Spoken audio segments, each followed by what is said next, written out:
Donald Trump stooping to an ugly new low, even for him. He's making a claim that will be heard the world over, reviving an old and familiar and rather tired tactic of accusing a perceived political enemy of treason. Only this time, the subject was his first-term predecessor, former President Barack Obama. The leader of the gang was President Obama. He's guilty. It's not a question. I like to say, let's give it time. It's there. He's guilty. This was treason. This was every word you can think of. They tried to steal the election. He made that baseless, unsubstantiated, rather ludicrous accusation today in the Oval Office. It follows baseless, unsubstantiated claims from his director of national intelligence, Tulsi Gabbard. Tulsi Gabbard said that President Obama's officials engaged in a, quote, seditious conspiracy and hid evidence that Russia did not interfere in the 2016 election.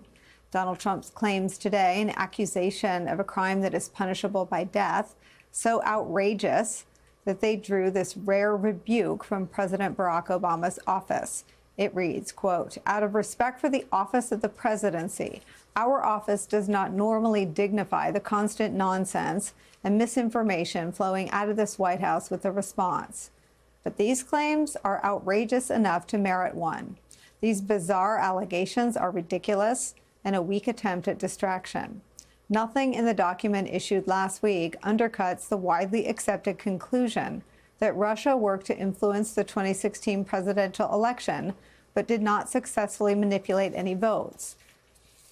These findings were affirmed in a 2020 report by the Bipartisan Senate Intelligence Committee, led by then-Chairman Marco Rubio. The very same Marco Rubio, little Marco to Donald, who currently serves as Trump's Secretary of State and National Security Advisor. His report concluded that Russia conducted an influence campaign in 2016 to do this, quote, harm the Clinton campaign, tarnish an expected Clinton presidential administration, help the Trump campaign after Trump became the presumptive Republican nominee, and undermine the U.S. democratic process. That conclusion was further bolstered earlier this month when Donald Trump's current CIA director, a man named John Ratcliffe, released a review that, as NBC News points out, quote, did not refute the findings of the intelligence assessment that Russia sought to interfere in the election. Now, as for these wild and erratic and unfounded attempts by Tulsi Gabbard and Donald Trump to rewrite their own version of history and provide a distraction from the Jeffrey Epstein debacle that has completely engulfed Donald Trump and his White House. They are claiming that the Obama administration concealed evidence that Russia did not try to manipulate votes. But that's Orwellian doublespeak. It's not what Obama's officials ever claimed in the first instance. It was always about an influence campaign. Here was President Obama explaining it on December 16, 2016. I can assure the public that there was not the kind of tampering with the voting process that was of concern and will continue to be of concern going forward, that the votes that were cast were counted. They were counted appropriately. We have not seen evidence of machines being tampered with. So that assurance I can provide. That is where we start the hour with ranking member of the House Intelligence Committee, Congressman Jim Himes of Connecticut. Also joining us, staff writer at The Atlantic and a contributor to the Atlantic Daily Newsletter, Tom Nichols is here. And former DHS Chief of Staff during Trump's first term, Miles Taylor, is back with us. Congressman, let me start with you, and let me show you one more piece of sound.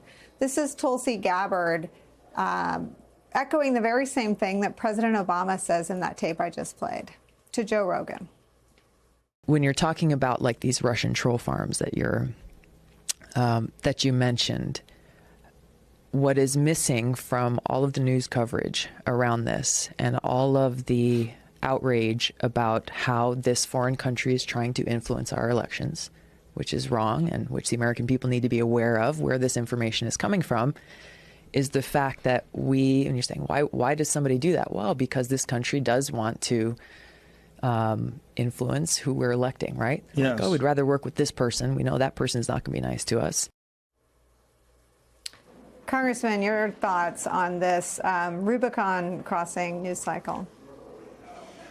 Well, that's a very different Tulsi Gabbard. That was Tulsi Gabbard before she was in the employ of Donald Trump and before she saw a political route to power and influence. And now, of course, we have a radically different Tulsi Gabbard. You didn't play, by the way, any sound of then Senator Marco Rubio, chairman of the Senate Select Committee on Intelligence, who wrote and got a unanimous vote from Democrats and Republicans of an investigation of the Russian attack on the election, which, just as you have been saying, and just as you played Obama's saying, did not involve technical messing around with voting equipment, but did involve hacking the DNC and releasing emails. It did involve buying social media ads in the service of something that Marco Rubio's report said, which is that the Russians tampered with the election, not through the technical means, in the service of Donald Trump. But of course, now that Marco Rubio and Tulsi Gabbard are working for Donald Trump, reality has been inverted. And what troubles me most about this, Nicole, is that I'm standing in a spot that on January 6, 2021 was overrun by a violent mob intent on hanging the vice president and killing people like me. And it was all driven by a lie propagated by Donald Trump. And now we're seeing that playbook again. And my only question is, when people like Tulsi Gabbard and Donald Trump accuse an ex-president of a capital crime that is punishable by death, who is going to die? Who is going to die because they've decided that they need a distraction away from the Epstein calamity, which they brought upon themselves? Well, I mean, it's a dark place that we find ourselves in. And I think that Trump has led all of us to the underbelly of his movement's deepest passions by botching the Epstein file release that he promised his base so badly that we're all down in the rabbit hole with him, trying to understand how conspiracies drive his voters' passions. Say more about how we protect people targeted by his lies, and say more about your prediction that someone will die. Well, again, when you use language like treason, and I mean, go into my social media feeds, because I've been trying to tell the truth about this ever since Tulsi put out this staggeringly disprovable and instantly disprovable lie. When you start using the kind of language, the language of treason and of somebody being a traitor, some tiny percentage of the population is just crazy enough to decide that they need to do something about it. And again, it's what happened where I am standing right now on January 6, 2021. The statements of a president have some power. And by the way, 4 weeks from now, or 5 weeks from now, or 6 weeks from now, we all need to ask the question, and I will certainly ask the question, which is, okay, the former president is a traitor. Where is the Department of Justice indictment? Where is the prosecution of Barack Obama? But it will be Epstein all over again, because 4 or 5 weeks from now, there will, of course, be no prosecution of a Barack Obama, because there's not a court in the land that would do anything other than laugh the DOJ and the prosecutors out of the room. But by then, we'll be on to the next bizarro conspiracy theory to try to distract from the fact that, no, they're not going to prosecute Barack Obama.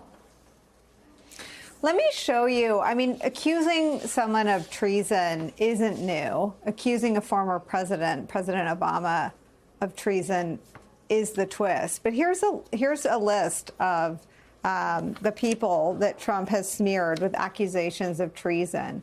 Former Chairman of the Joint Chiefs Mark Milley, former Congresswoman Liz Cheney, former FBI agent Pete Strzok, former FBI agent Lisa Page, and Miles Taylor, one of your fellow panelists. I mean, what they all have in common is putting the Constitution and national security ahead of any sort of fealty to Donald Trump.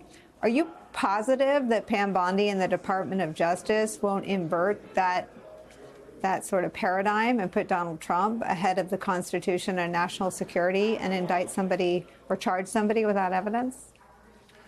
They might try. That would be a terrifically foolish move, because the one element of our national government which has not bent its knee to pledge total fealty to Donald Trump is the judiciary.